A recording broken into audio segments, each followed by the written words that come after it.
Hello मेरे प्यारे दोस्तों, तो कैसे हो आप लोग। स्वागत है आप सभी का हमारे इस YouTube channel BP online classes में। दोस्तों, अगर आप भी क्लास 10th के स्टूडेंट हैं और आप भी क्लास 10th की तैयारी को बेहतरीन बनाना चाहते हैं तो हमारे इस क्लास से ज़रूर जुड़िएगा। दोस्तों, मैं डेली अपने यूट्यूब चैनल पर लगभग 20 से 25 हर सब्जेक्ट का question, objective question, VVI objective question अपने चैनल पर अपलोड करता हूं, तो आप लोग वहां जाके ज़रूर देखिएगा, ठीक है। तो बढ़ते हैं हम आज के अपने पहले क्वेश्चन में। हमारा पहला क्वेश्चन है question number first. Question number first है कि क्वेश्चन नंबर फर्स्ट है हमारा कि विद्युत धारा के बहने यानी कि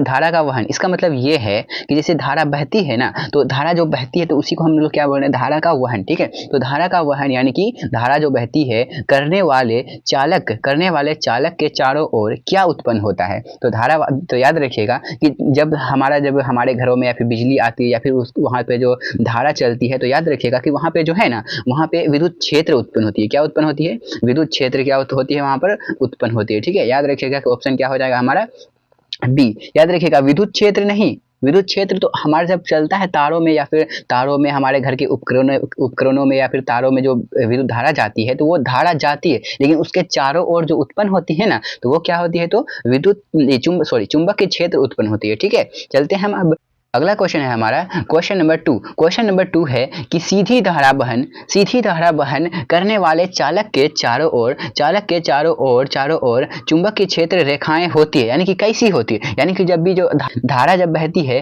तो वो चुंबक के क्षेत्र की रेखाएं कैसी होती है। तो याद रखिएगा जब भी एक ये मान लीजिए हमारा ये तार है, क्या है, तो तार में जब धारा बहती है तो याद रखिएगा कि मतलब उसमें विद्युत क्षेत्र की कैसी उत्पन्न होती है, तो याद रखिएगा विड़िताकार होती है। क्या होती है? विड़िताकार होती है, ठीक है। तो हमारा ऑप्शन क्या हो जाएगा? ऑप्शन हमारा सी हो जाएगा। सी हमारा क्या हो जाएगा? राइट आंसर हो जाएगा, ठीक है। ऑप्शन हमारा क्या हो जाएगा? सी, ठीक है।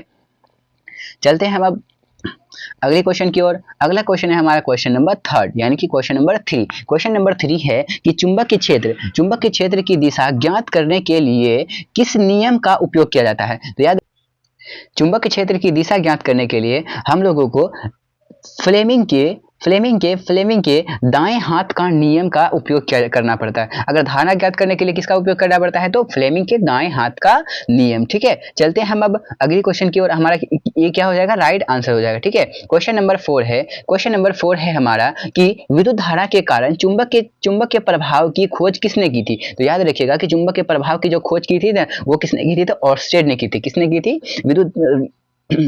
विद्युत धारा के कारण चुंबक के प्रभाव की खोज किसने की थी, तो ऑर्स्टेड ने की थी। तो बी क्या हो जाएगा हमारा? राइट आंसर हो जाएगा, ठीक है। चलते हैं हम अब अगले क्वेश्चन की ओर। अगला क्वेश्चन है क्वेश्चन नंबर 5। क्वेश्चन नंबर 5 है हमारा क्वेश्चन नंबर 5 है फ्लेमिंग के बाएं हाथ का नियम किसके लिए प्रयुक्त होता है। तो याद रखिएगा कि फ्लेमिंग के जो बाएं हाथ का जो नियम होता है ना, तो वो मोटर के लिए प्रयुक्त होता है। किसके लिए प्रयुक्त होता है? विद्युत मोटर के लिए प्रयुक्त होता है। किसके लिए प्रयुक्त होता है? तो याद रखिएगा कि मोटर के लिए क्या होता है? फ्लेमिंग का बाएं हाथ का नियम प्रयुक्त होता है, ठीक है। तो ऑप्शन हमारा क्या हो जाएगा? बी ऑप्शन हमारा क्या हो जाएगा? राइट आंसर हो जाएगा, ठीक है।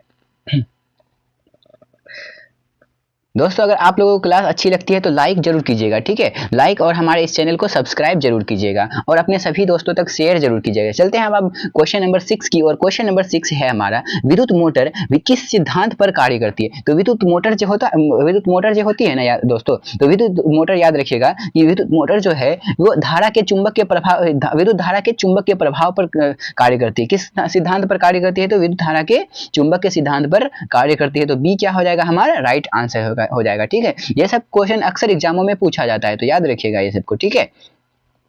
चलते हैं हम अब अगले क्वेश्चन की ओर। अगला क्वेश्चन है हमारा क्वेश्चन नंबर 7। क्वेश्चन नंबर 7 है कि विद्युत क्षेत्र की तीव्रता का एसआई मात्रक क्या होता है। दोस्तों, मैंने आप लोगों को पिछली क्लास में ही बताया था कि एसआई मात्रक बहुत सी चीजों का एसआई मात्रक लगभग 2-3 गो ऑब्जेक्टिव पूछा जाता है, जैसे विद्युत धारा का एसआई मात्रक या फिर मतलब प्रतिरोध का एसआई मात्रक। तो उसी तरह यहाँ पे क्या पूछा गया है, तो विद्युत क्षेत्र की तीव्रता का एसआई मात्रक। तो याद रखिएगा कि विद्युत क्षेत्र की तीव्रता का एसआई मात्रक जो होता है ना, वो क्या होता है, तो टेस्ला होता है। विद्युत क्षेत्र की तीव्रता का एसआई मात्रक क्या होता है?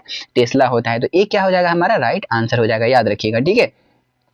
चलते हैं हम अब अगली क्वेश्चन की ओर। अगला क्वेश्चन है हमारा क्वेश्चन नंबर 8। क्वेश्चन नंबर 8 है कि विद्युत धारा का एसआई मात्रक क्या है, या फिर विद्युत धारा का एसआई मात्रक क्या होता है। तो याद रखिएगा कि विद्युत धारा का एसआई मात्रक जो होता है एम्पियर होता है। क्या होता है, ये वीवीआई ऑब्जेक्टिव क्वेश्चन है। क्या है, वीवीआई मोस्ट इंपोर्टेंट है, बहुत बहुत ज्यादा वेरी वेरी इंपोर्टेंट है। याद रखिएगा कि विद्युत धारा का एसआई मात्रक क्या होता है, तो एम्पियर होता है। ऑप्शन हमारा क्या हो जाएगा, ऑप्शन हमारा सी हो जाएगा। ठीक है, चलते हैं हम क्वेश्चन नंबर 9 की ओर। क्वेश्चन नंबर 9 है, क्वेश्चन नंबर 9 है, क्वेश्चन नंबर 9 कि विद्युत मोटर में ब्रश किसका बना होता है। तो याद रखिएगा कि विद्युत मोटर जो होता है ना, पहले अगर विद्युत मोटर की बात करें तो पहले दोनों साइड एक चुंबक होती है। क्या होती है, चुंबक होती है, और उसमें एक आर्मेचर पाई जाती है। क्या पाई जाती है, एक सेकेंड, उसमें एक आर्मेचर पाई जाती है जो कि क्या होती है, घूमती रहती है। क्या होती है, विद्युत मोटर में आर्मेचर क्या होती है, तो घूमती रहती है। ये हमारा क्या है, परिपथ है। तो इसमें एक ब्रश लगी रहती है, यहाँ पे एक ब्रश लगी रहती है जो कि मतलब जो कि जब घूमती है ना, तो उसके साथ साथ ये जो तार होती है, विद्युत परिपथ की जो तार होती है, उसके साथ साथ तार वायर ना घूमे, इसके लिए यहाँ पे ब्रश लगाई जाती है। क्या लगाई जाती है, तो याद रखिएगा कि वो ब्रश जो होती है ना, तो वो ब्रश होती है कार्बन की ब्रश होती है। किसकी ब्रश होती है, कार्बन की ब्रश होती है। तो ऑप्शन हमारा क्या हो जाएगा, सी राइट आंसर हो जाएगा। ठीक है, इतना याद रखिएगा, इतना आप लोगों के लिए काफी है। ठीक है, ठीक है, चलते हैं हम अब अगले क्वेश्चन की ओर। अगला क्वेश्चन है हमारा कि विद्युत जनित्र किस सिद्धांत पर कार्य करता है। अभी हम लोगों ने पढ़ा कि विद्युत मोटर किस सिद्धांत पर कार्य करती है। तो विद्युत मोटर जो है ना, मोटर जो है, मोटर विद्युत धारा के चुंबक के प्रभाव पर कार्य करती है। और अगर पूछी जाए कि विद्युत जनित्र किस सिद्धांत पर मतलब जो कि सिद्धांत पर कार्य करती है विद्युत जनित्र, तो विद्युत जनित्र चुंबक के प्रेरण पर कार्य करती है। किस सिद्धांत पर कार्य करती है, तो विद्युत जनित्र चुंबक के प्रेरण पर कार्य करती है। ठीक है, चलते हैं हम अब अगली क्वेश्चन की ओर। अगला क्वेश्चन है हमारा क्वेश्चन नंबर 11। क्वेश्चन नंबर 11 है कि मोटर धारा की दिशा बदलने का कार्य करती है। यानी कि मोटर जो है धारा की दिशा को कैसे बदलने का कार्य करती है,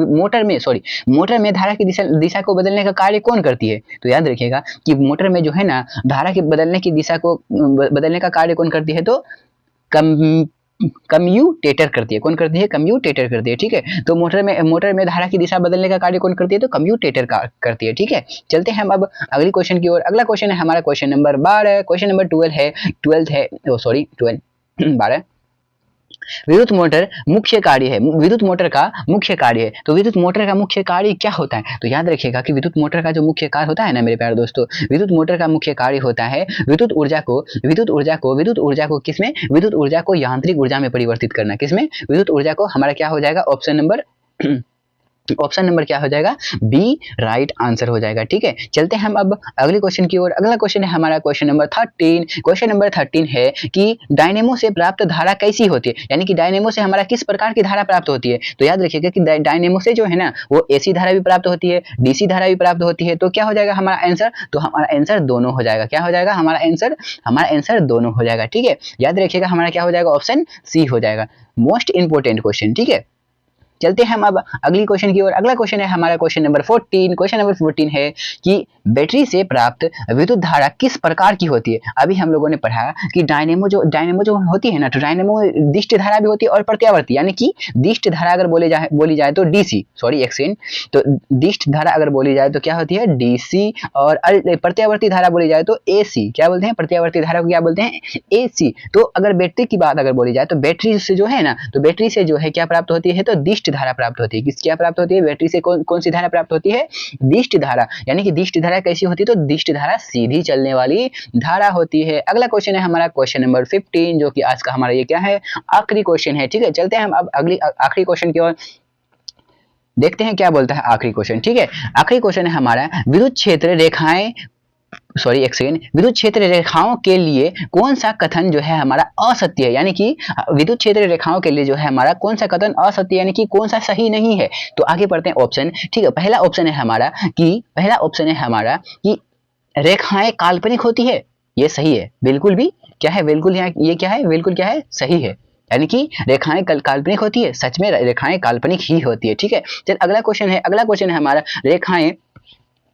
रेखाएं एक दूसरे को प्रतिच्छेद नहीं करती है। ये भी सही बात है मेरे प्यारे दोस्तों, कि ये भी क्या है, सही बात है कि रेखाएं जो है एक दूसरे को प्रतिच्छेद नहीं करती है। ठीक है, अगला ऑप्शन पढ़ते हैं हम। अगला ऑप्शन है हमारा ऑप्शन सी कि रेखाएं एक बंद वक्र बनाती है। ये भी 100% सही बात है कि जब विद्युत धारा जब जाती है ना, विद्युत क्षेत्र जो होती है वो मतलब बंद वक्र बनाती है। क्या बनाती है, बंद वक्र बनाती है। ठीक, अगला ऑप्शन पढ़ते हैं हम। अगला ऑप्शन है हमारा कि अगला ऑप्शन है कि रेखाएं एक दूसरे को काटती है। तो ये क्या हो जाएगा हमारा, गलत हो जाएगा। जो एक रेखाएं जो है एक दूसरे को नहीं नहीं काटती है, ठीक है। तो यहाँ क्या लिखा हुआ है, रेखाएं एक दूसरे को काटती है, नहीं काटती है। तो ये क्या हो जाएगा हमारा असत्य हो जाएगा। तो ये हमारा क्या हो जाएगा, ऑप्शन सही हो जाएगा, ठीक है। तो ये क्या हो जाएगा हमारा ऑप्शन सही। ऑप्शन सही बोले जाए तो डी हमारा क्या हो जाएगा, राइट आंसर हो जाएगा, ठीक है। तो आज के लिए इतना ही दोस्तों। अगर आप भी क्लास 10th के स्टूडेंट हैं और अपनी तैयारी को बेहतरीन बनाना चाहते हैं तो हमारे इस क्लास से जरूर जुड़िएगा और अपना अपना प्यारा प्यारा लाइक और सब्सक्राइब जरूर कीजिएगा हमारे इस चैनल को। अगर आप लोग फेसबुक पर देख रहे हैं तो हमारे प्रोफाइल को फॉलो जरूर कीजिएगा, ठीक है। तो अगर आप लोगों को जो भी डाउट लगती है, अगर क्लास 10th के, अगर आप क्लास 10th के स्टूडेंट है और उससे बेहतरीन तैयारी करना चाहते हैं, तो अगर आप लोगों को जिस चीज़ पे या फिर मैं कहता हूँ कि किसी चीज़ पे अगर किसी प्रकार का भी डाउट होता है ना, तो आप लोग मेरे इस वीडियो के नीचे में कमेंट में जरूर बताइएगा। क्या बताइएगा, कमेंट में जरूर बताइएगा, कमेंट में जरूर बताइएगा, ठीक है। ताकि मैं भी आप लोगों को समस्या की हल करने की कोशिश कर सकता हूँ, ठीक है। चलते हैं हम अगली वीडियो में मिलेंगे, ठीक है। तब तक के लिए धन्यवाद। जय हिंद, जय भारत।